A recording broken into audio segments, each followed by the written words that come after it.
तरक्की और सृजन के देवता हैं श्री विश्वकर्मा। जी हाँ मित्रों, ये दुनिया शिल्प की है, यंत्र की है, आविष्कार की है और निर्माण की है।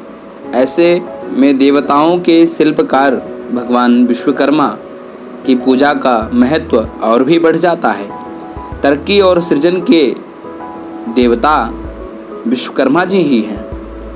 जी हाँ मित्रों, भारतवर्ष में और विशेषकर हिंदू धर्म में दो त्योहारों को छोड़कर तमाम पर्व और त्यौहार हिंदी तिथि के अनुसार मनाए जाते हैं। केवल मकर संक्रांति 14 जनवरी और विश्वकर्मा पूजा 17 सितंबर का आयोजन अंग्रेजी के निश्चित तारीख पर ही होता है। संयोग की बात है कि इन दोनों त्योहारों का पश्चिम बंगाल से गहरा संबंध है। मकर संक्रांति पर सूबे के दक्षिण 24 परगना जिले के सागर द्वीप में भव्य मेला भी लगता है, जिसे कुंभ के बाद सबसे बड़े मेले का दर्जा प्राप्त है। रही बात निर्माण के देवता यानी भगवान विश्वकर्मा की, तो वैसे 17 सितंबर को देश भर में शिल्पकार भगवान विश्वकर्मा की पूजा की जाती है। लेकिन जितनी भव्यता और उत्साह से बंगाल में विश्वकर्मा की पूजा की जाती है, उतने बड़े पैमाने पर देश के अन्य भागों में नहीं की जाती। बंगाल में मजदूर वर्ग के लोग न केवल बड़ी धूमधाम से भगवान विश्वकर्मा की पूजा करते हैं, बल्कि इस दिन न कोई काम करते हैं और न ही किसी प्रकार के औजार अपने हाथों में लेते हैं। मान्यता है कि भगवान विश्वकर्मा ने देवताओं के लिए अनेक भव्य महलों, आलीशान भवनों, हथियारों और सिंहासनों का निर्माण किया है। मान्यता यह भी है कि एक बार असुरों से परेशान देवताओं की गुहार पर भगवान विश्वकर्मा ने महर्षि दधीच की हड्डियों से देवताओं के राजा इंद्र के लिए वज्र बनाया था।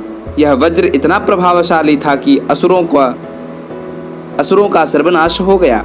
यही वजह है कि सभी देवताओं में भगवान विश्वकर्मा का विशेष स्थान है। भगवान विश्वकर्मा ने एक से बढ़कर एक भवन बनाए हैं। उन्होंने रावण की लंका से लेकर श्री कृष्ण की द्वारिका, पांडवों के लिए इंद्रप्रस्थ और हस्तिनापुर का निर्माण किया। माना जाता है कि उन्होंने उड़ीसा में स्थित जगन्नाथ मंदिर के लिए भगवान जगन्नाथ समेत बलभद्र और सुभद्रा की मूर्तियों का निर्माण भी अपने हाथों से किया था। इसके अलावा उन्होंने कई बेजोड़ शस्त्र बनाए, जिनमें भगवान शिव का त्रिशूल, भगवान विष्णु का सुदर्शन चक्र और यमराज का कालदंड शामिल है। यही ही नहीं, उन्होंने ब्रह्मा के लिए पुष्पक विमान से लेकर दानवीर कर्ण के लिए कुंडल तक बनाए।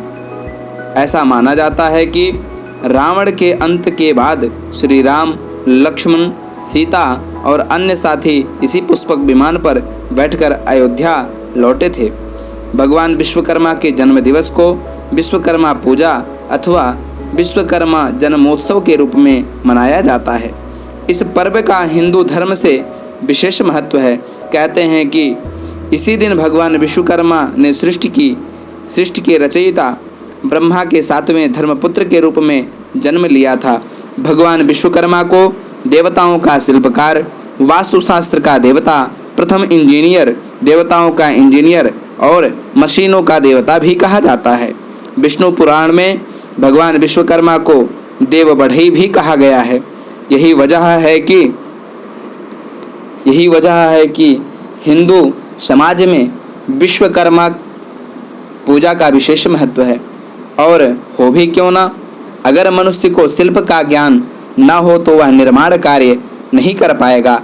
निर्माण नहीं होगा तो भवन और इमारतें नहीं बनेंगी, जिससे मानव सभ्यता का विकास रुक जाएगा। मशीनें और औजार न हो तो दुनिया तरक्की नहीं कर पाएगी। कहने का अर्थ है कि सामाजिक, आर्थिक और सांस्कृतिक विकास के लिए शिल्प ज्ञान का होना बेहद जरूरी है। अगर शिल्प ज्ञान जरूरी है तो शिल्प ज्ञान के देवता भगवान विश्वकर्मा की पूजा का भी महत्व और भी बढ़ जाता है। विश्वकर्मा पूजा के द्वारा लोग अपने बेहतर भविष्य, सुरक्षित कामकाजी परिस्थितियों और सबसे बढ़कर अपने अपने क्षेत्रों में सफलता के लिए प्रार्थना करते हैं। श्रमिक वर्ग विभिन्न मशीनों के सुचारू रूप से संचालन के लिए भी भगवान विश्वकर्मा से प्रार्थना करते हैं। भारतीय परंपरा में निर्माण कार्य से जुड़े लोगों को विश्वकर्मा की संतान माना जाता है।